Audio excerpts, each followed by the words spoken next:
नमस्कार दोस्तों, जय श्री राधे कृष्ण।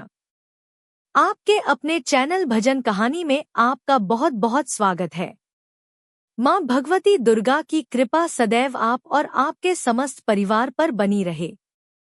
दोस्तों, सावन मास की शुक्ल पक्ष की पंचमी तिथि नाग पंचमी के नाम से जानी जाती है। शास्त्रों के अनुसार इस दिन अगर नागों की उपासना की जाती है, सर्पों की पूजा की जाती है, तो काल सर्प दोष जैसे महादोष से भी मुक्ति मिल जाती है। साथ ही सर्पदंश का भय भी नहीं रहता।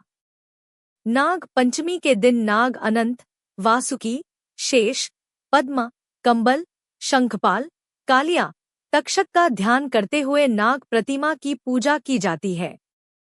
तो आज की वीडियो में आप जानेंगे कि साल 2025 में नाग पंचमी कब है, पंचमी तिथि कब प्रारंभ हो रही है, कब समाप्त हो रही है, और नाग पंचमी का पर्व कब मनाएंगे, किस प्रकार से नाग देवता की पूजा आराधना करेंगे, पूजा का शुभ मुहूर्त क्या होगा। सबसे पहले जानते हैं कि नाग पंचमी का महत्व क्या है, मनाई क्यों जाती है नाग पंचमी।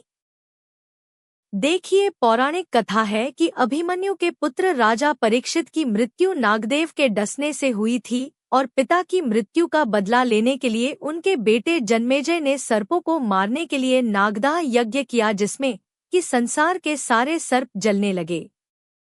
सर्पों ने अपने बचाव के लिए आस्तिक मुनि की शरण ली। फिर मुनि ने राजा जन्मेजय को समझाया और इस यज्ञ को रुकवा दिया। अब जिस दिन यह घटना हुई उस दिन सावन मास की शुक्ल पक्ष की पंचमी तिथि थी। उस दिन आस्तिक मुनि के कारण ही नागों की रक्षा हो पाई और तभी से नाग पंचमी मनाई जाती है और यह दिन नाग देवता को समर्पित होता है। नाग पंचमी को नागों का त्योहार भी कहा जाता है और इस दिन लोग नाग देवता को दूध चढ़ाकर उनकी पूजा करते हैं। तो अब जानते हैं कि नाग पंचमी कब है। सावन मास के शुक्ल पक्ष की पंचमी तिथि प्रारंभ हो रही है 28 जुलाई को रात्रि में 11:24 पर और पंचमी तिथि का समापन हो रहा है 29 जुलाई को रात्रि में देर रात्रि 12:47 पर। तो सूर्योदय कालीन तिथि के अनुसार 29 जुलाई 2025 को नाग पंचमी का पावन पर्व मनाया जाएगा। 29 जुलाई को सूर्योदय काल का समय है सुबह 5:41 पर और सूर्यास्त का समय होगा शाम को 7:14 पर। ब्रह्मा मुहूर्त सुबह 4:11 से सुबह 4:52 तक और अमृतकाल का समय होगा सुबह 11:41 से दोपहर 1:25 तक। बात करें अभिजीत मुहूर्त की तो 12 बजे से 12:55 तक अभिजीत मुहूर्त रहेगा दोपहर में। अभिजीत मुहूर्त में आप कोई भी शुभ कार्य कर सकते हैं और राहु काल जिस समय में आपको कोई भी कार्य नहीं करना है वह समय होगा दोपहर में 3 बजे से दोपहर 4:30 तक। देखिए, जितनी जल्दी हो सके नाग पंचमी की पूजा कर लेनी चाहिए। इसीलिए प्रातः काल ब्रह्मा मुहूर्त में उठकर और स्नान इत्यादि करके इसके बाद साफ स्वच्छ वस्त्र धारण करके सबसे पहले भगवान सूर्यदेव को जल दीजिए। उसके बाद अपने घर के मंदिर में आकर विधि विधान से भगवान शिव की, माता पार्वती की और जो भी देवी देवता आपके घर में विराजित हैं, सबकी पूजा कर लीजिए। फिर एक चौकी पर सफेद वस्त्र बिछाकर उसी पर नाग देवता की तस्वीर या फिर मूर्ति जो भी आपके पास है स्थापित करके विधि विधान से पूजा कर लीजिए। अब एक और चीज आपको ध्यान रखना है, आपके पास नाग देवता की तस्वीर नहीं हो सकती है, तो ऐसे में आप क्या करेंगे। भगवान शिव की अगर फोटो है, शिवलिंग है, तो उनके ऊपर तो नाग देवता रहते ही हैं, आप उनकी पूजा कर लीजिए, तो नाग देवता की पूजा उनके साथ ही हो जाएगी।